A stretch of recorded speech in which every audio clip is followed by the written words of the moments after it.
السلام عليكم ورحمة الله تعالى وبركاته. مرحبا بكم على قناة الصحة العربية، قناة تعنى بصحة الأسرة العربية لحياة سليمة لكم ولعائلتكم. وليصلكم كل جديد وللإجابة على أسئلتكم لا تنسوا الاشتراك في القناة، وذلك بالضغط على زر تفعيل الجرس والضغط على زر الإعجاب. شكرا لكم. في هذا الموضوع نتطرق إلى أهم النصائح المتعلقة بالمرأة الحامل، وأكثر الأغذية التي تساعدها هي وجنينها أثناء فترة الحمل لنموه بشكل أفضل وأكثر صحة. أولا، على المرأة وقبل التفكير في الحمل أن تقوم بإخضاع نفسها لفحوص طبية وبتحليل الدم للتأكد من خلوها من بعض الأمراض التي يمكن أن تنتقل لجنينها والتي يمكن أن تتفادى مضاعفاتها، وذلك بعلاجها قبل الدخول في الحمل.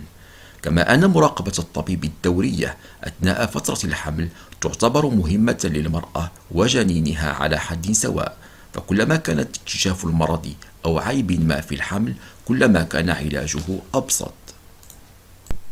أما وأثناء فترة الحمل يستنزف الكثير من العناصر المغذية من فيتامينات وكالسيوم وغيرها، لذا ينصح بأخذ بعض المكملات الغذائية بعد استشارة الطبيب طبعا، وكذا الاهتمام بشرب الحليب وتناول البيض لما يحتويان عليه من كالسيوم وبروتين.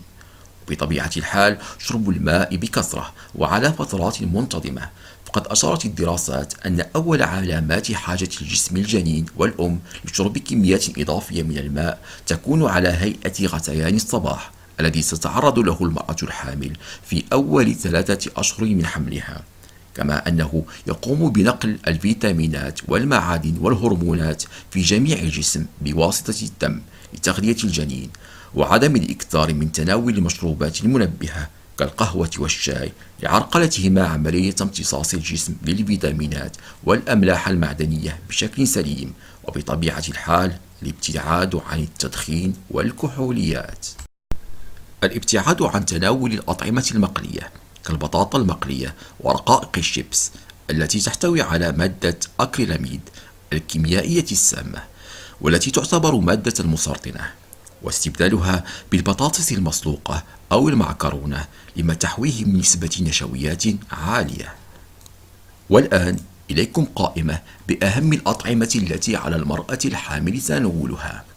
الحبوب الكاملة تحتوي على كمية ممتازة من فيتامينات المجموعة باء التي تقوم بوظائف كثيرة في الجسم، منها تعزيز صحة الجهاز العصبي والمساعدة على إنتاج الطاقة والمحافظة على صحة الجهاز الهضمي للمرأة وجنينها على حد سواء. المكسرات لكونها غنية بالكثير من المعادن التي تفيد في تعزيز الجهاز المناعي، كما أنها تقي المرأة الحامل من الإصابة بحالات الإمساك المزمنة التي تحدث خلال فترة الحمل، وتعمل على تخفيف من حدوث حالات الغثيان والقيء.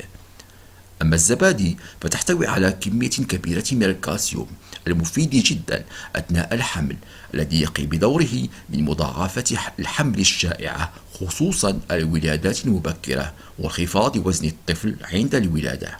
كما أن البكتيريا الجيدة الموجودة في الزبادي تساعد على مكافحة البكتيريا الضارة المسببة للعدوى. الخضروات ذات الأوراق الخضراء لاحتوائها على حمض الفوليك الذي يعتبر من العناصر الأساسية الهامة لصحة الحامل، فهو يساعد على تقليل خطر عيوب الأنبوب العصبي، ومن أهم مصادره البروكولي والسبانخ.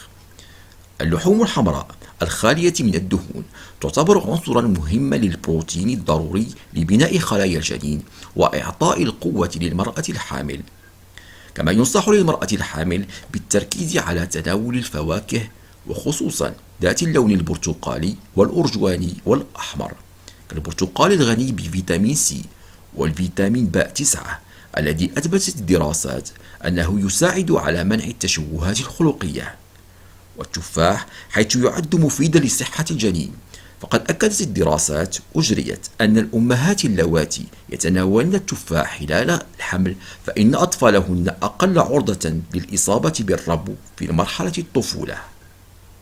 ونأتي الآن إلى واحد من أهم الأطعمة التي يمكن للمرأة تناولها، السمك الذي يحتوي على عناصر غذائية مهمة لجسم الإنسان، فهو غني بالأوميغا 3 واليود والسيلينيوم والفوسفور والبوتاسيوم والزنك، كلها عناصر تؤدي إلى ولادة أطفال أكثر ذكاء. كما تشير الدراسات أن تناول السمك في فترة الحمل قد يقلل من مخاطر الولادات المبكرة للمرأة الحامل. نتمنى أن نكون قد وفقنا في إعطائكم بعض النصائح التي قد تساعدكم، كما يمكنكم وضع تساؤلاتكم للإجابة عنها. شكرا لكم.